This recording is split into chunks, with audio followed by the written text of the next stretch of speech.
ቅዱስ ገብርኤል ነው ነብሯል። ያውም ትናንትና ሞይ መጋቢው አግኝተውት እዚህ እንግዲህ የሆኑ እንግዶች ይዘን መተን ነበር እና ተሶ ላይ እንደወጣን በጣም በኃይለኛው አውሎ ንፋስ ነው አጭዋጭው ምንድነው ስን መጨረሻ የሆነ ችግር አገኘ። ወደዚህ የመጣውበት ምክንያት አለ። ምክንያቱ ምንድነው ከተባለ አውሬዎች አሉ። አሁን ለምሳሌ ከዚህ ተጓርፎ ለሚገባ ሰው ተግሳጹ በጣም ከባድ ከምንም በላይ ማለት ነው። ሄደው ይጠመቁና ይድናሉ አሉኝ። እርሳቸው በነገሩኝ መሰረት መጥቼ ስጠመቅ 6 ቀን ተጠምቄ እምነቱን እየተቀባሁ በ7ኛው ቀን ያው ከሆዴ ብዙ የተለያዩ ችግሮች ተፈተውልኛል። ዋሻው እንግዲህ እንደምታዩት ስናወጣ ማየታቸዋል። በጣም ተፋቆ በብዙ ድካም ነው ወጣው። የሚያወጡትን ካህናት ዲያቆናት ብቻ ነው የሚያወጡት። ከማይዋሻው ከአውደ ምሕረት ቁጭ ለማዋሸት ማለት በራስ ህይወት ላይ መቀለድ ማለት ነውና ትናንትና እሁድ እዚች ላይ እቺ መዳበሪያ ታያታለህ። እነዚህ መዳበሪያዎች ክሰል ናቸው። ፍምም ያፍመው እዚህ ላይ ሆነ ማለት ነው። እሱ እዚች ላይ እዚች ድንጋዋ ላይ እዚች ላይ ቁጭ ብሎ ቦግ ስናደርግበት አይኑ ልክ እንዳለ ነው ቦገገግ ይላል ወከከ እንደበራ ማለት ነው። የዳኑ አሉ ከኤችአይቪ እንደውም መተው በኤችአይቪ እንትን ብለው ተስፋ ቆርጠው እዚሁ ተጠምቀው ይሄን ተስፋ ካገኘን ማብረው ድነው በመነኮሳት ሆነው መንኩሰው ራሱ ዛሬ እያገለገሉ ይገኛል። እዛ ይጮሃል እኛ ምንም አይነካንም። በዚህ ዙሪያ እንዲህ ገዳማን ይዞራታል እንደዚህ ማለት ነው። መጽሐፍ የሚለው ቀስ በቀስ ሰው ወደ መልአክ ይቀየራል ይላል። መነኩሴና እንትን ነብርና አንበሳ እና መነኩሴ ጫካ ይወዳል። እንግዲህ ጫካ ይወዳልና ጫካ እንደመሆን መጠን መነኮሳት ለመምጣት በጣም ነው የሚጓጉ ወደዚህ ማለት ነው። ከሌላ ቦታ ለመምጣት ነው የሚጓጉ በጣም ስለምዝናው ስለሚሰሙ ጫካው ደስ ስለሚል ማለት ነው። እና መነገር የማይቻል ጉዳይ ነውና በትልቁ ንጽህና ወሳኝ ነው እዚህ ቦታ።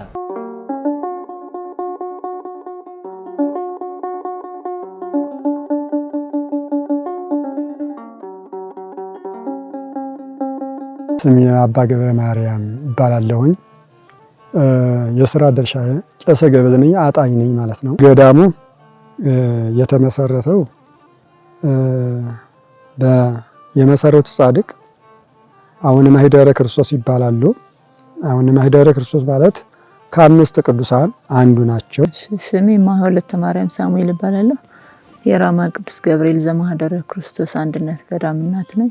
ገዳሙ የተመሰረተው ገዳሙ ጥንታዊ ገዳም ነው። በአፄ ይኩኖ አምላክ ዘመነ መንግስት በ1250 ዓመተ ምህረት ነው የተመሰረተው። የመሰረቱት ጻድቁ አቡነ ማኅደረ ክርስቶስ ናቸው። አቡነ ማኅደረ ክርስቶስ ኢትዮጵያዊ ጻድቅ የመጡት ከታች አርማጭሆ አቡነ አብሳዲ ገዳም ነው የመጡት። ከ4 ወንድሞቻቸው ጋር ከአቡነ ማኅደረ ክርስቶስ፣ ከአቡነ ህላዌ ክርስቶስ፣ ከአቡነ መቅደሰ ክርስቶስ፣ አቡነ ከናፍረ ክርስቶስ፣ አቡነ አካለ ክርስቶስ ጋር በመሆን ነው የመጡት።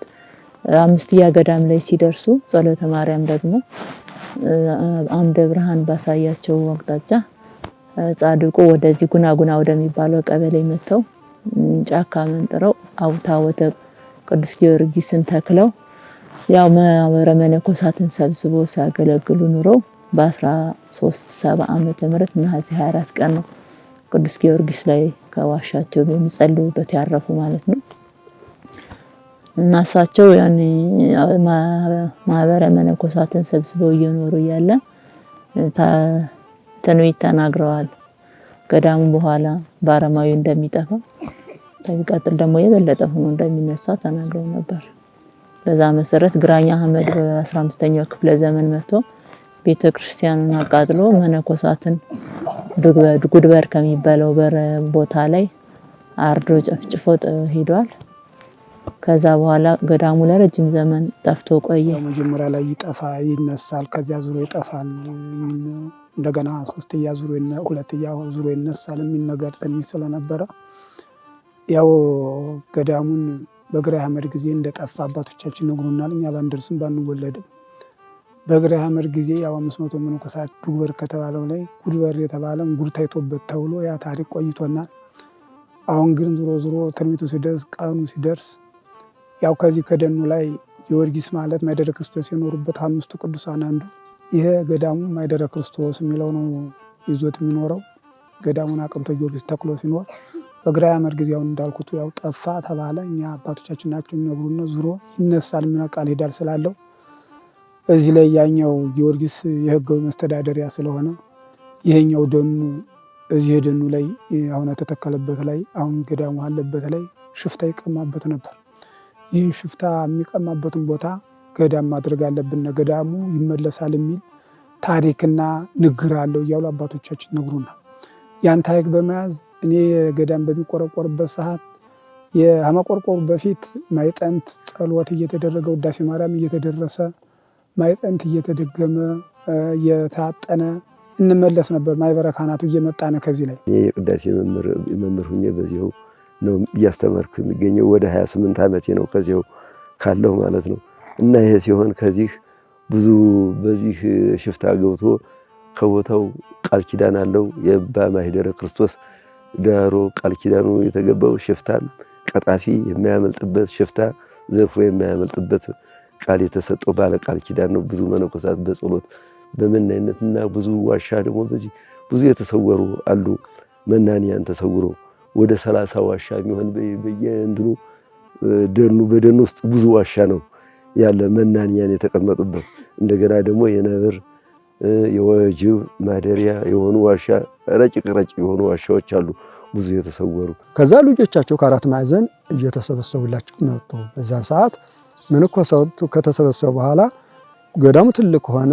ብዙ ቅዱሳን ብዙ መነኮሳት ከተሰበሰቡላቸው በኋላ ከዕለታት በአንድ ቀን ጌታችን ኢየሱስ ክርስቶስ እንግዳ ተመስሎ ከቤታቸው ከበዓታቸው ገባ ማለት ነው። እሳቸው ደግሞ የእግዚአብሔር እንግዳ መጣ ብለው ተቀብለው አክብረው አስቀምጠው እግሩን አጠቡት። እግሩን እንዳጠቡት አምላክነቱን ገለጸላቸው። መጀመሪያ እንግዳ ሰው መስሎ ተራ ሰው መስሎ ነው የገባው። ኋላ ግን ብርሃነ አምላክነቱን ገለጸላቸው። ከዛ አምላክነቱን እንደገለጸላቸው ከዛ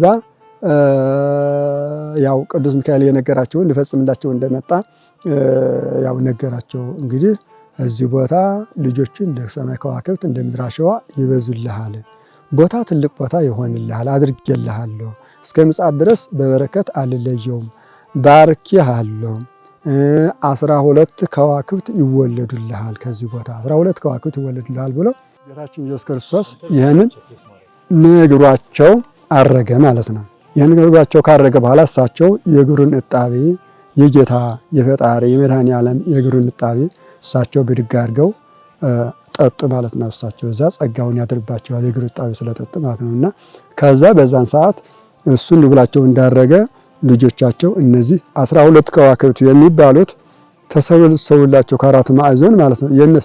የነዚህ 12 ከዋክብት ስማቸው የሚባለው አቡነ ማኅደረ ክርስቶስ፣ አቡነ ህላዌ ክርስቶስ፣ አቡነ ከናፈረ ክርስቶስ፣ አቡነ ማኅደረ ክርስቶስ፣ አቡነ አካለ ክርስቶስ፣ አቡነ እደ ክርስቶስ፣ አቡነ ብርሃነ ክርስቶስ፣ አቡነ ልብሰ ክርስቶስ እያሉ በዚህ በክርስቶስ የሚጠሩ 12 ከዋክብት ናቸውና እነዚህ መጥተው ከእሳቸው ስር ሆነው የቆብ አባታቸው እሳቸው ናቸው። አሁን አብሳዴ ናቸው የቆብ አባታቸው ማለት ነውና ከእሳቸው ስር ሆነው እሳቸው ለእሳቸው እየታዘዙ እግዚአብሔርን እያገለገሉ መኖር ሲጀምሩ ጊዜው ሲደርስ በመንፈስ ቅዱስ አነሳሽነት እነዚህ ከ12 ከዋክብት አምስቱ እነዚህ ቀድመ የጠራኋቸው አቡነ ማኅደረ ክርስቶስና ህላዌ ክርስቶስ፣ ከናፈረ ክርስቶስ፣ መቅደ ክርስቶስ፣ አካለ ክርስቶስ ብድግ ብለው ያው ጉዞ ጀመሩ። መልአኩ ቅዱስ ሚካኤል አብራቸው እየተጓዘ የብርሃን አምድ እየመራቸው ከዛ ከአርማጭሆ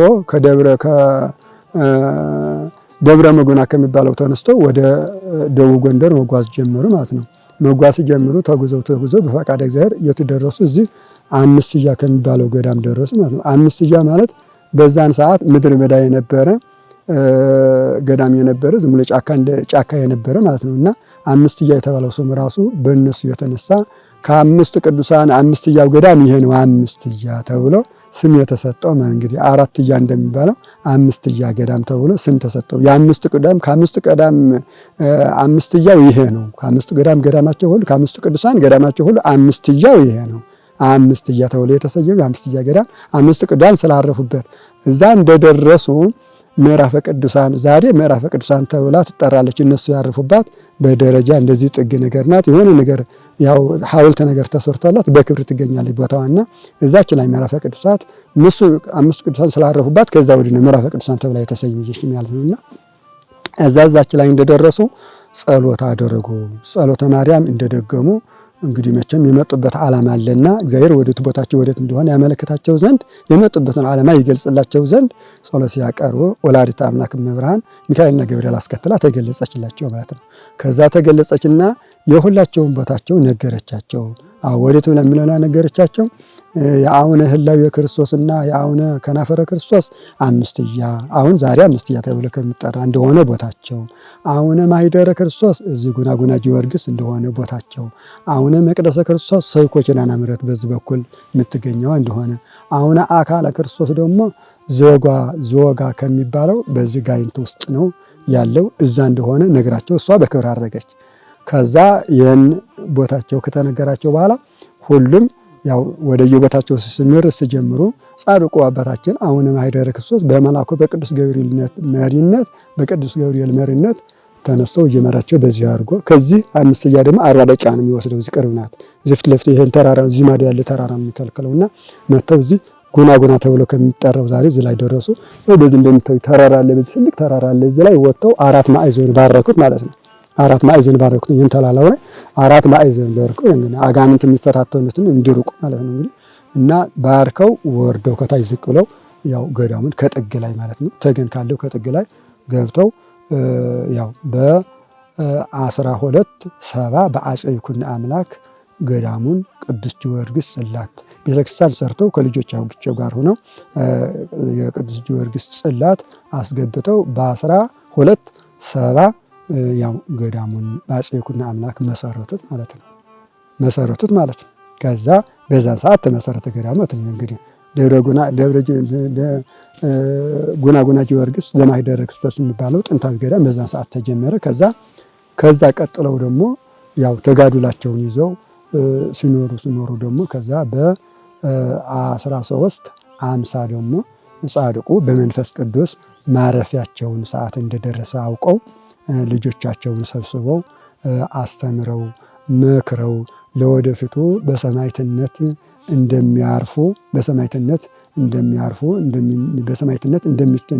እንደሚሰየፉ ነግረዋቸው ገዳሙ ደግሞ እንደሚጠፋ ቆይቶ ደግሞ የተወሰነ ሰዓት ቆይቶ ደግሞ መልሶ እንደሚነሳ እንደነበረበት እንደፊት ገዳሙ እንደሚያብብ ነግረዋቸው ገዳሙ ላይ ብዙ በረከት አለ። ከዚህ እንደገና ሽፍታው ራሱ በዚህ ላይ ገብቶ እስከነ መሳሪያቸው እስከነ እንትናቸው በላንቁሶ የሚባል ነገር አለ። ይሄ ተይዞ የአባቶቻችን የአባ ማኅደረ ክርስቶስ ጸሎት አልሰዳቸው ብሎ ከዚህ ሆነ እንዳሉ ተያዙ። በዚያ ምክንያት ያው የሀገራችን አንድ ከዚህ ላይ መተው አቁመው ህይወቱን እስከ ማጥፋት አደረሱት። በዚያ ምክንያት ነው ይሄን ገዳም አድርገን ይሄ ሁሉ የመጣብን ገዳሙን አዙረን ብንመልሰው ይሻልናል በማለት ይሄን እንዲህ አድርገን ዙሮ ወደ ገዳሙ ተመልሷል። ጸበልም አለ። ሁሉ ጊዜ ነው የሚፈወሱ አይደለም። እዚህው ራሱ ይሄ ሳይተከልም እዚህው ቅፈፉ እንዳለ ጉና ይባል ዋሻ እዚህ ላይ ተራራ አለ። በላይም ህቱ ማለት ነው። በላይ ማለት በታይ ማለት ምን ከሌለው ከዚያ ረጭቅ ነው።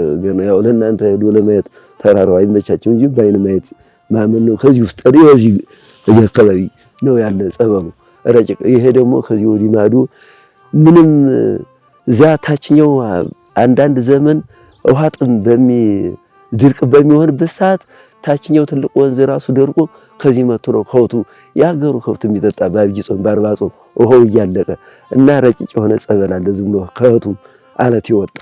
አሁንም ገዳሙ የሚጠቀምበት ከዚያ ነው። ያው ለመስራት ግን በተለያየ ነገር ለመስራት እቅድ ነበር። ያቅም ማጠር ሆኖ በተለያየ ቢሰራ ብዙ ጠቀሜታ ይሰጣል ተብሎ ይታሰባል ጸበሉ። ያው ግን ለመስራት ያው ያቅሙ ሁኔታ አልዘጋጅ ብሎ እነሱም አቅም እጥረት የተነሳ ነው እንጂ ቢሰራ ብዙ ነገር ይጠቅማል ተብሎ ይታሰባል እንጂ ጸበሉ ትልቅ ውሃ ነው ያለ። እዚህ አደኑ የዳኑ አሉ ከኤችአይቪ እንደውም መተው በኤችአይቪ እንትን ብለው ተስፋ ቆርጠው እዚያው ተጠምቀው ይሄን ተስፋ ካገኘን ማብረው ድነው በመነኮሳቱ ነው መንኩሰው ራሱ ዛሬ እያገለገሉ ይገኛሉ። ከዚህም በአካባቢ ደብርም በጎረቤት ሀገር ያሉ ከዚህ ድነው እዚያው ራሳቸው መንኩሰው ለዚህ ካበቃ ነበር ለሞት ተዳርገን የነበረው ከዚህ ከዳነ ብለው በተስፋ ሆነው ዛሬ እያገለገሉ ይገኛሉ። ወደዚህ የመጣሁበት ምክንያት አለኝ። ምክንያቱ ምንድነው ከተባለ ብዙ ጊዜ ያመኝ ነበር እና መፍትሄ የሚገኘው ከታላለቆች አባቶች ስለሆነ ገዳም ቦታ ሄጄ አንድ ትልቅ አባት ከጻድቁ አባታችን ማይደረ ክርስቶስ የሚባሉ ራማ ውስጥ አሉ። ሄደው ይጠመቁና ይድናሉ አሉኝ። እርሳቸው በነገሩኝ መሰረት መጥቼ ስጠመቅ 6 ቀን ተጠምቄ እምነቱን እየተቀባሁኝ በ7ኛው ቀን ያው ከሆዴ ብዙ የተለያዩ ችግሮች ተፈተውልኛል። ከዚህም በፊት ደግሞ ታሪኩንም ሰምተናል። ብዙ አባቶች እናቶች ከመማቸው ተፈውሰዋል እና እኔ ደግሞ ለዚህ ያበቃኝ አምላክ ብዬ እስከመጨረሻው ጸንቼ እንዳገለግል ቃል ገብቻለሁ እና አሁን ተማሪ እያስተማርኩ እገኛለሁ። እንግዲህ ከዚህ የበለጠ ብዙ ተማሪዎች ነበሩ። ያው ከቦታው አለመመቸት የተነሳ እነሱም በረሃብ በጥም የተነሳ ያው ትምህርታቸውን እያቋረጡ እየሄዱ ስለሆነ ያው ቦታው አልመች ሲል አልመች በማለቱ ብዙ ተማሪ እስከ 30 እስከ 40 ይመጣና ግማሹ እንኳን ፈልሶ ይሄዳል። 1 ቀን 2 ቀን እንኳን አያድርም። ያው እንደምታዩት ምኝተው ራሱ አይመችም። ለዚያ ነው እንጂ እንግዲህ ቦታው በጣም ጥሩ ቦታ ነበርና ከምግብ አኳያ እንኳን ሲታይ ምግብ ለምነው ለመብላት ራሱ ማህበረሰቡ ዝቅ ያለ ቦታ ስለሆነ ከመነኮሳቶቹ እየተካፈሉ ነው የሚበሉት። ተማሪዎቹ ያሉት በዚህ ነው ዝም ብለው የሚያድሩ። ይሄ ስሙን ቤት ይባል እንጂ በውጭም የሚያድሩ አለ። እንዲሁም ከቤቱ ይልቅ በውጭ የሚያድሩ ተማሪ ይበዛል። ይሄ እንደምታዩት የሳይነስ ራሱ ያስነሳል እየወለለ ራሱ። እንግዲህ የእውቀት ጉዳይ እውቀት ስለማይጠገብ ነው እንጂ እኒህ ተማሪዎች በእውነቱ ከሆነ እንደሌሎቹ አጥቢያ ቤተክርስቲያንም ሆነ እንደ ገዳማትም ሆነ ቤት ተሰርቶላቸው በስርዓት ቢማሩ ከዚህ የበለጠ ትውልድ እናፈራለን ብለን እንገምታለን። እና ብዙ አቅርቦት ይጎለናል። በቃ ብዙ ችግር አለ። ምግብ እንኳን 1 ኩንታል ወይ 2 ኩንታል ተፈሽቶና ተሸምቶ ቢመጣ እንኳን ከእጅ ወዲያፍ ነው እንጂ ምንም ትርፍ ነገር የለም። እና የሚያግዝ አካል ቢኖር ቢያግዘን እኛም ደግሞ አባቶቻችን ዝጉሃን አባቶች ሞልተዋል። በጸሎተ ማርያም እንዲያስቡ እናደርግ። ውሃ በጣም ተጨናንቀን ነው። እንዲሁም ውሃ ሰው የጥማቱን እንኳን ቆርጦ ለመጠጣት ራሱ የማይበቃ ነገር ነው። 1 ጀሪካ እንኳን ተሸክሞ የሚመጣ ተማሪ የለም። ቁልቁለት አቀበት ዳገት ውጣ ወረድ ስላለው በጣም ችግር ነው። እና እኛስ ባይሆን ወጣትም ስለሆነ ተማሪዎቹም ስላሉ እንደማንም ብለን 1 ጀሪካ እንኳን ብናመጣ እየወደቅን እየተነሳን እንደርሳለን። እናቶች አባቶች ግን ሂደው ለማምጣት በጣም ከባድ ነው። በብናት ወረዳ ስር የሚገኘው ታላቁ የራማው ቅዱስ ገብርኤል ገዳም ነው የምንገኘው፣ ማህደረ ክርስቶስ ማለት ነው። እንግዲህ ሁላችሁ በመላው ዓለም የምትገኙ የክርስትና እምነት ተከታዮች በዚህ ቦታ ላይ እንግዲህ ታላቁ ገዳማችን ጠቅጠቅ ባለ ጫካ ስር ያለ እነዚህ የምትመለከቷቸው የንባብና የዜማ የቅዳሴ ተማሪዎች ናቸው። በ1350 ያው ነሐሴ 24 ቀን በ1350 ነሐሴ 24 ቀን ጻድቁ ማህደረ ክርስቶስ ያው አረፉ ማለት ነው። በዛን ሰዓት ልጆቻቸው ማህበረ መነኮሳቱ ተሰብስበው በዝማሬ በምስጋና በማህሌት እያሸበሸቡ ያው ወደ ቤተ መቅደስ አስገቧቸው ማለት ነውና ቤተ መቅደስ አስገብተው በክብር እንትን አልባቸው። ዛሬ ቤተ ክርስቲያን ተሰርቶ አጽማቸው ያለ ቤተ መቅደስ ውስጥ ነው ያለው። ጉና ጊዮርጊስ ከነባሩ ገዳም ራሳቸው ከመሰረቱት ላይ ቤተ መቅደስ ውስጥ ይገኛል አጽማቸው ዛሬ ማለት ነው። ቤተ ክርስቲያን ተሰርቶበት ይገኛል ማለት ነው።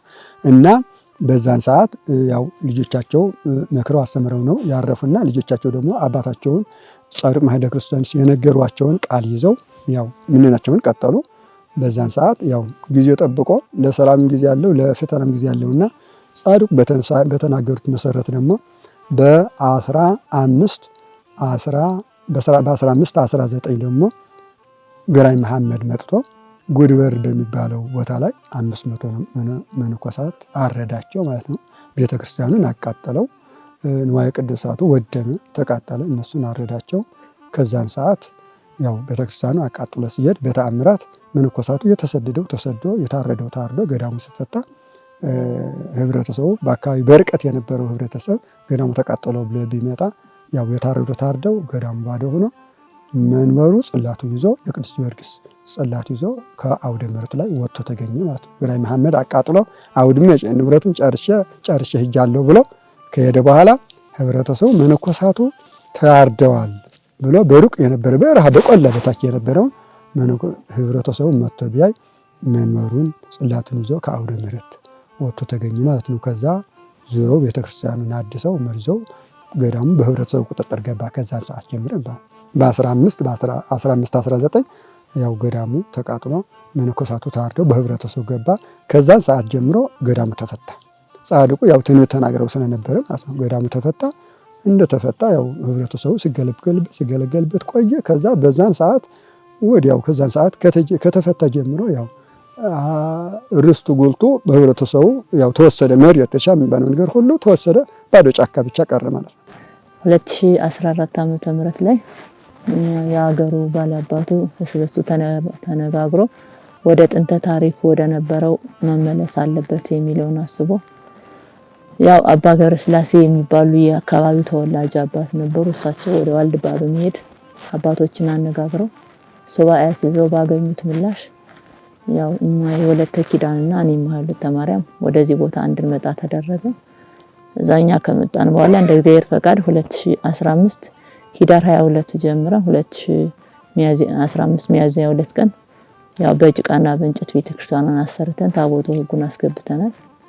ከዛ በኋላ ያው ማህበረ መነኮሳቱ እየተሰበሰበ እየበዛ አሁን ከ200 በላይ ደርሰናል ቁጥራችን። ስንል ያው አንድ አባት አባ ገብረ ስላሴ የሚባሉ አባት ያው እኒህን መነኮሳቶች እናቶች እና ወለተ ማርያም እና ወለተ ኪዳን የሚባሉትን አፈላልገው በዋልድባ ገዳም ይዘው መጥተው ያው ይህን ገዳም እንግዲህ ገዳሙን ህዝቡ ህብረተሰቡ ፈቃደኛ ከሆነ ገዳሙን ያው ገዳም አድርጉት መልሳችሁ አንሱ ሲሉና እኛም ፈቃዳችን ነው ብለን ይህን ገዳም ስንቆረቁር እኔ በዚያን ሰዓት የሰበካ ጉባኤ ጸሐፊ ነኝ። የሰበካ ጉባኤ ጸሐፊ ነኝ። መነኮሶቹን ቋሚ በማድረግ እኒህን እናቶች ቋሚ በማድረግ ህብረተሰቡም ሰበካ ጉባኤ አባላቱም ሁሉም ህዝብ በአንድ ድምፅ ተማምነን ያው እንጨት መቁረጥ ጀመርና በ2014 ተቆረቆረ። በ2015 ሂዳር 12 ይዘን ስራ ተሰለፍነ። በቃ በእንጨት በድንጋይ አድርገን ያው ገዳሙን እዚህ ላይ መስርተን አስቀምጠናል። ከዛ ልክ ፈቃድ እግዚአብሔር ጻድቁ እንደተናገረበት ትንቢት መሰረት እግዚአብሔር በፈቃድ እግዚአብሔር ሲደርስ ልክ በተፈታ በ1519 እንደተፈታ ሆኖ በ2014 ደግሞ ዙሮ በፈቃድ እግዚአብሔር ጻድቁ በተናገሩት ትንቢት በፈቃድ እግዚአብሔር ዙሮ ተመሰረተ ማለት ነው። እና ነባሩ ገዳም ህብረተሰቡ እንደያዘው ነው። በስተጀርባ ነው ያለው። ህብረተሰቡን ላለማስቀየም ህብረተሰቡን ብዙ ጊዜ ስለቆየ ራሱ ችሎ ቤተክርስቲያን ራሱ ችሎ ቤተክርስቲያን ሰርቶ ራሱ ችሎ ለመለየት እንኳን አቅም ስለሌለው የገጠር ህብረተሰብ የገጠር ማህበረሰብ ስለሆነ ያንን ላለማስቀየም ላለማስከፋት ያን እንደያዙት ከዚያው ከቃል ኪዳን ቦታ በስተጀርባ እዚያው አጠገቡ ማለት ነው ከጉያው ማለት ነው እዚያው ዙሮ ይሄኛውን የምታዩት አዲስ ቤተክርስቲያን ተቆረቆረ ማለት ነው። አዲስ ገዳም ተቆረቆረ ማለት ነው በ2014 ማለት ነው። በ2014 ተቆረቆረ ማለት ነው። እንግዲህ ዙሮ ማለት ነው ሲቆረቆር ህብረተሰቡ ጋር በመወያየት ከቃጠሎ የተረፈው አብሮ ይህን ቤተክርስቲያኖች መቃረቢያ ስትሰራ ህብረተሰቡ እንጨት እየረዳ ያቅሙን ያህል ሌላ ነገር አቅም ባይኖረውም እንጨት አብሮ እንትን እያለ ጉልበት አብሮ እንትን እያለ እቺ የምታዩት እንግዲህ የጎጆ ቤት የመሰለች መቃረቢያ ቤተክርስቲያን በ2014 ተሰርቶ ይሄን ተቆረቆረ ማለት ነው። ቅድም ያሳየኋችሁ ቅርጽ መጽሐፍቶቹ ምናምኖቹ ሁሉ ህብረተሰቡ ከቃጠሎ ተርፈው ያገኛቸውን ይዞ ቆይቶ ማህበረሰቡ ለገዳሙ ለኛ ለማህበረ መነኮሳቱ እየሰጠን በዛን ሰዓት ነው በ2014 ነው የሰጠንና ስለዚህ እንደምታዩት ቤተክርስቲያን በዛ ሰዓት ተጀመረች። ያው መቃረቢያ ነው ያሁን መቃረቢያ ናት። ቤተክርስቲያኗ በጣም ጠባብ ናት። ያው አገልግሎት ለእንደልብ መስጠት አትችልም። መነኮሳቱ ቢያንስ ያለው ወደ 200 ምናምን አካባቢ ይሆናል።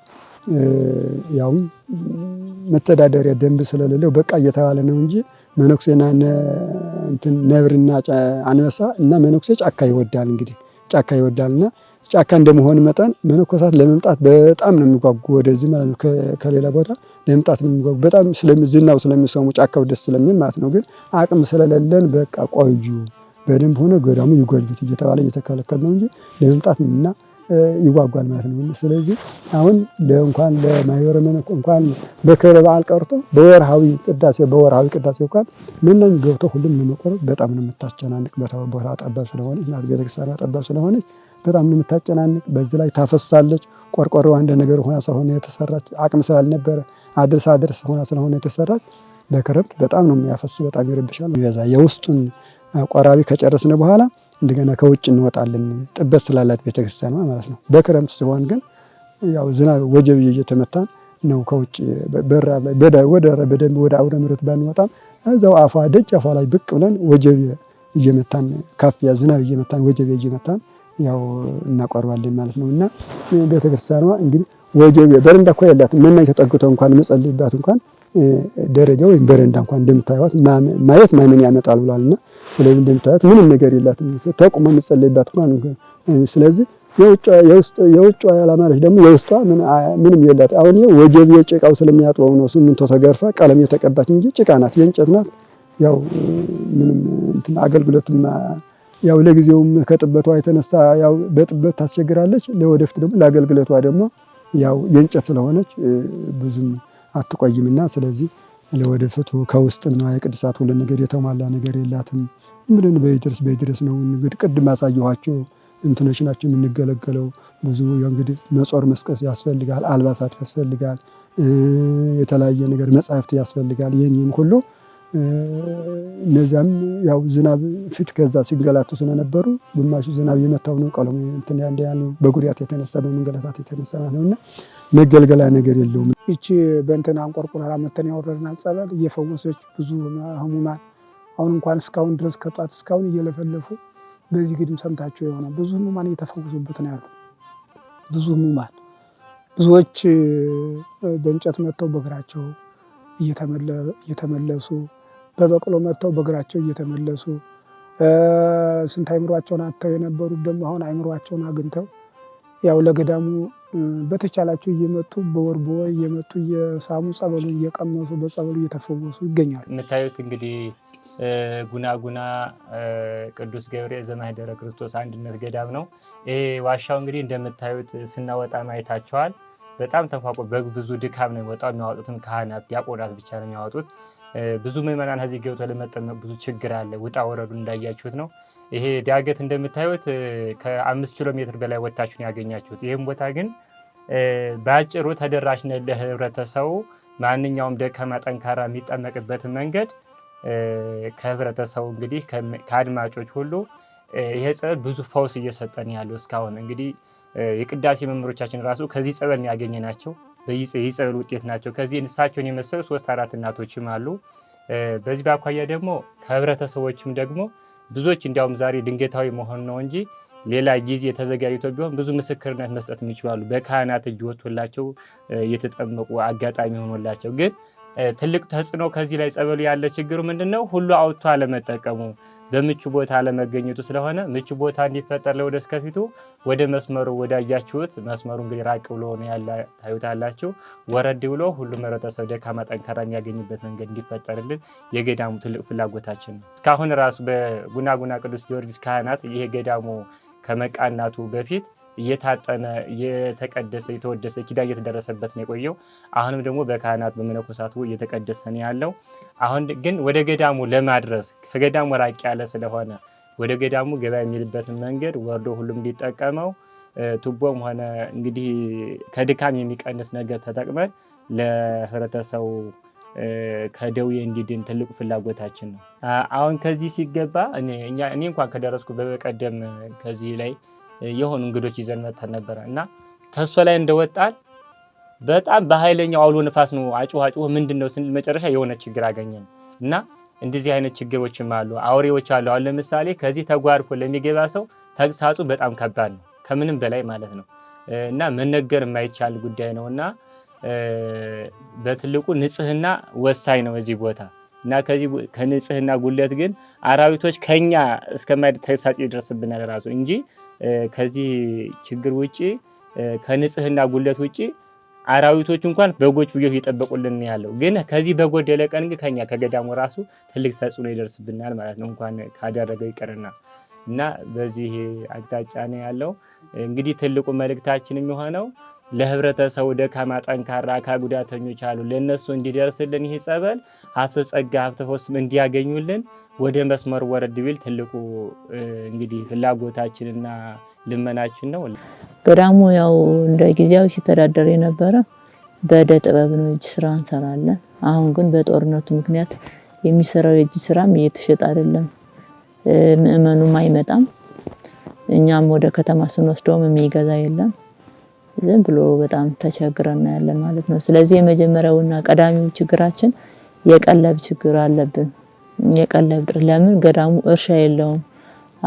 ጫካው የመንግስት የተፈጥሮ የደን ሀብት ብሎም ስላስከበረው አቡነ ማህደረ ክርስቶስም ሞግዘታቸውም ስላለ አይቆረጥም፣ አይመነጠርም። ስለዚህ ያው በሸመታ ነው ማለት ነው እንትን የምንለው እየኖርን ያለን እና ከፍተኛ የቀለብ እጥረት የቀለብ ችግር አለብን። ውሃውም ቢሆን ከላይ ከተራራው ስር ነው ያለ። በእርግጥ ቆንጆ ምንጭ አለው ከተራራው እግር፣ ግን 3 ኪሎ ሜትር ርቀት አለው። እሱን አሁን ወደዚህ በደንብ ፕሮፖዛል አሰርተን ነበር። ወደ 9 ሚሊዮን ብር አካባቢ ነው የሚጠይቅ ብለውናል። ያ ውሃ ከታች ቢወርድልን ወደ ታች ሌላ የግለሰብ መሬቶች ቢገዙልን እሱ እያመረትን እያለማን ራሳችን ሊያስችለን እንትን ይል ነበር። ቤተክርስቲያኑ ወደፊቱ ሰፋ ብሎ እንዲሰራልን እንግዲህ ያው እንመኛለን። አምላከ ቅዱሳን ሀገራችን ሰላም ሆኖ እንግዲህ ሰላም ቢሆን ህዝበ ክርስቲያን ቢረዳን በሀገር ውስጥም በሀገር ውጭ ያለው ሁሉ እርዳታ ቢዘረጋልን ቤተክርስቲያኗ ሰፋ ብላ እንድትሰራልን እንፈልጋለን። ከዚህ ቀጥሎ ደግሞ በጣም አንገብጋቢ ችግር ያለው ደግሞ ቅድም እንደነገርኳችሁ ርስት ጉልት የለውም፣ እርሻ የለውም፣ ባዶ ጫካ ነው የተረከብነው። እንግዲህ የችግረኛ ህዝብ ሲጠፋለት ገዳሙ እርሻዋን ዙሪያዋን ፍቅፍቅ አርጎ ይዞ ባዶ ጫካዋን የምን ጫካውን ጫካው ደንና ገዳሙ ህልውናውን ይፍት ያው እንትን ቢልም ቅሉ በዘበኛ ሲጠበቅ ቆይቷል። ደኑ ማለት ነው ሲጠበቅ ቆይቷል እንጂ እስካሁን ይወድም ነበር። እንደ ህብረተሰቡ ቢሆን ጫካው ያወድመው ነበር። ግን በመንግስት ያው ሲጠበቅ ስለቆየ ደኑ ሲጠበቅ ስለቆየ ያው ተከበረ የቆየው። እኛ እንግዲህ ስንገባ እነዚህ ቅድም ያያችኋቸው ያሳየናችሁ ቅርሶች ብቻ ነው የተረከብነው እንጂ መሬት እርሻ ያለው ሌላ መተዳደሪያ ስለሌለው በጣም ቀለብ በጣም ነው የሚሸግረው ማለት ነው። ያን ገብጋቢያ ከሁሉ በላይ አሁን ለምሳሌ መቼም የአዲስ ገዳም ችግር ሁሉ ተነግሮ አያልቅም። ግን አንገብጋው መጠለያ ያለ አሁን ለምሳሌ መጠለያ ቢቸግር ከአንድ ቤት 5 ቤት 6 ቤት የሆኑ ከአንድ ጎጆ ቀን ማውጣት ይቻላል። የቀለብ ጉዳይ ግን እንዲሁ በቀላል ምንም ውለን በ24 ሰዓት አንድ ጊዜ ያችን ማታ ዳቤ ሩብ ዳቤ ኮርማን ዳቤ የምትባለው በገዳም ሩብ ዳቤ ብንቀምስም ቢሆንም ያችም ከሌለች ከየት ትመጣለችና ከእጅ ወዳፍ ነው እንግዲህ መምኔቷ ያው መምኔቷ ገዳሙ ኃላፊ ወለተ ማርያም ይባላሉ። እሳቸው ርጠው 1 ኩንታል 2 ኩንታል ይዞ ከመጡ ያቺ ትፈጫለች። ያቺ ለሳምንት ወይም ለ2 ሳምንት ትሆናለች። እንግዲህ ያችን ተሻምተ እንደገና ያው ከእጅ ወዳፍ እንደ ወፍ ኖሮ ነውና ያው መነኩሴ እንግዲህ ያከማቸ ባይልም ግን ለተወሰነ ጊዜ ደግሞ ስለሚያስፈልግ ያው ምንም መተዳደሪያ እርሻ ስለሌለው ይሄንን ሁሉ በጣም በችግር ላይ እንገኛለን። ምንም ነገር የለም፣ ባዶ ጫካ ነው ያለው። የመጠለያው አሁን ውሃ ራሱ ለምሳሌ ውሃ በጣም ሩቅ ቦታ ነው ያለችው። ያችን ለማምጣት በጣም መናኞቹ እናቶች ይንገላታሉ። ገደላማ ስለሆነ ተንሸራተው ገደል የሚገቡበት ጊዜ አለ። በጣም እንግዲህ ተቆፍሮ ተደልሎ ይመጣል እንዳይባል አለት ነው መንገዱ እንዳለ አለት ስለሆነ ጎርፍ የሸበረው ወንዝ ወይም በድልድይ ነገር በሆነ ነገር ተሰርቶ ካልሆነ በስተቀር በቀላል መምጣት ስለማይችል በጣም ውሃ የሚቀዱት እናቶች ይንገላታሉ፣ በጣም ይንገላታሉ ማለት ነውና ችግሩ ያው ተገልጾ ስለማያልቅ አሁን ያልኳችሁ እንግዲህ መጀመሪያ የቤተክርስቲያን ችግር፣ ሁለተኛ የቀለብ ችግር፣ ሶስተኛ የውሃ ችግር፣ ከዛ ቀጥሎ ደግሞ የመጠለያ የበዓት ችግር። ያው አጋዥ ካገኘ ራሳችን የሚያስችል መሆን ይችላል። የእርሻ መሬትም ጠይቀናል ከመንግስት ግን በወቅታዊ ሁኔታ ምክንያት እስካሁን የሰጡን ምላሽ የለም። ከዛ ተጨማሪ ደግሞ የግለሰብ ቤት በመከራየት ትምህርት ቤት የመዋለ ህጻናትን ጀምረናል። እሱም አሁን ኪሳራ አለው። ግን ያው ዝም ከማለት መስራት ይሻላል በሚል ነው። ለምን የኪራይ ቤት ነው ሁሉ ነገር እንትን ስለሆነ ማለት ነው። እሱን አሁን ሰርተው ቢሰጡን ይህም ራሱ አሁን ትልቅ ለገዳሙ ወደፊት ራሱን ችሎ ከልመና ነፃ ወጥቶ የሚተዳደርበት ይሆናል ብለን እናስባለን። ያው መስራት የሚችል የሰው ኃይል አለን፣ ግን ከጎን ገንዘብን በተመለከተ እያገዘን ያለ ስለሌለ እሱ ጥረት አለ። እንደምታዩት በጣም ቀዝቃዛ ነው። ብርዱን ራሳችሁም ትናገራላችሁ እንዴት እንዳደራችሁ እና በጣም የአልባሳት እጥረት አለ ከብርዱ የተነሳ የምግብም ሆነ የቀለብም የልብስም እጥረት ችግር አለብን። መጠለያም ቢሆን ያው ያለን ቤት በጣም ከአንድ ቤት 5-6 እየሆኑ ነው እናቶች ተጨፋፍቀው ያሉና የቤት እጥረትም አለብን የልብስም ችግር አለብን። ለጊዜው ሳበ ምን ትተዳደራላችሁ ብላችሁ ብትጠይቁን እንኳን ለጊዜው ያለችው መናኙ ያለው ወደ 200 አካባቢ ነው ያለው። መናኙ ያለው ወደ 200 ይሆናልና ሸማ ሁለት እንደዚህ የሚዘረጉ ሸማዎች ማለት ነው። አሁን እንግዲህ ሸማ እንኳን በርከት ያለ ማቴሪያል እንኳን ቢገኝ ሰሪዎች አሉ፣ ሁሉ እንዳለ ያው ባለሙያዎች አሉ፣ እደ ጥበብ የሚሰሩ አሉ። ወፍጮ ብናገኝ አቅም ቢኖረን ረዳት ብናገኝ የስላሴ ባለተስፋ ብናገኝ የወፍጮ ባለሙያዎች አሉ። እንደገና የራም እርባታ፣ የፍየል እርባታ፣ የንብ እርባታ የሚችሉ ሙያ ያላቸው ልጆች አሉ። አቅም ከሌለ ግን ወደ ሰማይ ቀና ወይ ወደ መሬት ቆፍሮ አይመጣ አይገኝም። ስለዚህ የዚህ ችግር ስላለን ዝም ብለን ያችን እደ ጥበብ ያችን ሸማ የምትባለው ስራ ፎጣዎችን እንሰራና እነዛን ሰርተን ደግሞ የችግር ደግሞ ከምን ላይ ምን ትጨመር ከጆሮ ገድፍ ምን እበጥ ነው ምን እንደሚባለው እነዛ ሰርተን ስናመቃ ደግሞ ከስራ መውጣት የተነሳ ተንቀሳቅሰን መሸጥ አልቻልንም። ዛሬ እንደምታዩት እንኳን ብር ያለው ነው ተውሎ የለውም ተውሎ እንኳን እየታፈነ ስንት ስቃይ እንዳለ ያው ለማንም ግልጽ ነው። እንግዲህ ሀገራችን ሰላሟን ያምጣላት እንጂ በችግር ላይ ነው ያለችው። እግዚአብሔር አምላከ ቅዱሳን እሱ የሰላም አምላከ ቅዱሳን እሱን ሰላሙን ይስጠን እንጂ ችግር ነው ያለ። ያችን እየሰራን ዝም ብለን እዚሁ ላይ ቁጭ ብለን ያው ዝም ብለን እየሸገረው መጥቶ አንድ ፎጣ ገዝቶ ቢሄድ ያቺ ምን ሀጃ ትገፋለች፣ ምን ችግር ትገፋለች። እና በዛች ያችን በቃ ዙሪያዋን ተሰብስበው እኔ ነኝ የሚሰራ ስበባሉ ይላል። ሌላ መጨመር ስላዳገተ ያችን በቃ ሁሉ ሙያ ያለው በርከት ብሎ ግን ቢሰራ ቢያንስ ለምሳሌ ተከዝ ይችላል ማለት ነው ማለት ነው። እንግዲህ አቅም ስላለው እደ ጥበብ ቢሰራ ብቻ ሰው ቢሰራ ብቻ እደ ጥበብ ቢሰራ ብቻ ቢያንስ እስከ 90 ሰው ነው የሚሰራው ማለት ነው። አቅም ስላለው ማሽኑ አለ፣ እደ ጥበብ አለ፣ ሽራው አለ። እዛ በኤፍኤስአር እየጫኑ እየወሰዱ ነው የሚሸጡ አቅም ስላለ። አሁን እንደኛ አቅም የባለሙያ ችግር የለም፣ የአቅም ችግር ነው ያለ። የአቅም የማጣት ችግር፣ ገንዘብ የማጣት ችግር እንጂ ባለሙያ አሁን ቢያንስ አሁን ላለው መናኝ ማቴሪያል ቢቀርብለት በአንድ ጊዜ ብድግ ማድረግ የሚቻል አቅም ነው ያለን ባለሙያ ያለን ማለት ነውና ይሄን እጦት ስላለን ይሄንን እንግዲህ ያው ህዝበ ክርስቲያን የተባለውን ሁሉ በአገር ውስጥም በአገር ውጭም ያለውን ሁሉ የተዋህዶ ኦርቶዶክስ ሃይማኖት ተከታይ የሆነ ሁሉ እጁ ወደዚህ ወደ ገዳሙ እንዲዘረጋልን እርዳታ እንዲያደርግልን በችግራችን ጊዜ እንዲደርስልን። መቼም ኢትዮጵያ ተጠብቃ ያለችው መጀመሪያ በገዳማት በአባቶች በእናቶች ጸሎት፣ ቀጥሎ ደግሞ በህዝበ ክርስቲያን ምጽዋት ነው። እንግዲህ በዚህ ነው ኢትዮጵያ ተጠብቃ የምትኖረው እንጂ በሌላ ነገር አይደለምና ስለዚህ እጃቸውን ወደ ገዳሙ እንዲዘረጉልን በፈጣሪ በመድኃኔዓለም ስም በጻድቁ በማኅደረ ክርስቶስ ስም በመልአኩ በቅዱስ ገብርኤል ስም ያው አደራ ብለን ስም እንጠይቃለን። እርዳታ እንዲዘረግልን ይህን ችግራችን እንድትሸፍሩልን በእግዚአብሔር ስም እንጠይቃለን። ሁሉም በያለበት ሰላሙን ይስጥልን፣ ለዓለም ሰላሙን ላክልን፣ ለሀገራችን ሰላሙን ይስጥልን።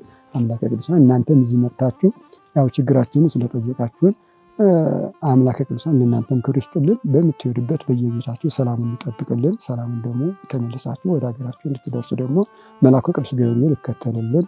ቤታችን እቅፍ ድግፍ አድርጋ በየበዓታችሁ ታድርስልን። ከቦታችሁ ከበዓታችሁ ከዘመናችሁ ሰላሙን ይጠብቅልን።